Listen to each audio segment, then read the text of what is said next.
כתם הנפט במפרץ מקסיקו ממשיך להתפשט, ועכשיו מגיע שלב הרעיונות היצירתיים לפתרון הבעיה.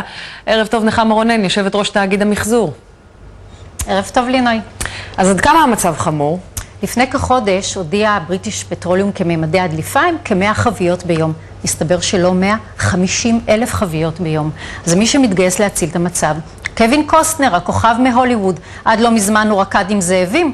היום יש לו חברה שפיתחה מכונה שיודעת במהירויות גבוהות להפריד נפט ממים. האם הטכנולוגיה הזאת מוכחת? עדיין לא ברור, אבל במצבה של בריטיש פטרוליום כל פתרון טוב לה, גם אם זה נראה תעלול יחצני. בייחוד אחרי שאתמול ניסו להוריד רובוט לתוך הבאר כדי לנסות לסתום אותה, והוא פשוט התרסק לתוך המים. מי שעוד מנסה לסייע זה אתרי האינטרנט. הטוויטר הקים אתר שמראה כל יום כמה חיות מתו וכמה נפגעו ומקבלות טיפול. בגוגל ניתן להקליק על המפות שלהם את המיקום שאתה נמצא, ומיד עולה כתם הנפט ומראה לך את הפרופורציות של הכתם לעומת המדינה שבה אתה חי, ותראי מה המשמעות לגבי מדינת ישראל. אז מתי כל זה יסתיים? על פי החברה, אולי באוגוסט. היינו קונות מהם מכונית משומשת? לא בטוח. בטוח שלא. עכשיו, מהדיווחים, מהכותרות, אפשר לחשוב שזה כתם הנפט היחיד בעולם שלא מטפלים בו. זה לא המצב.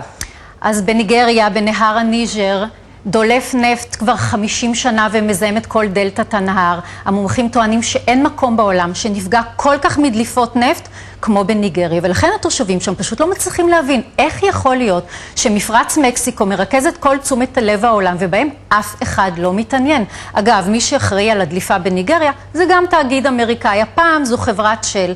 מסתבר שכשכואב משהו לאמריקאים, כל העולם, כולל חברות הביטוח, נכנסים לכוננות שיא. כשזה קורה באפריקה, העולם תמיד עסוק בדברים אחרים.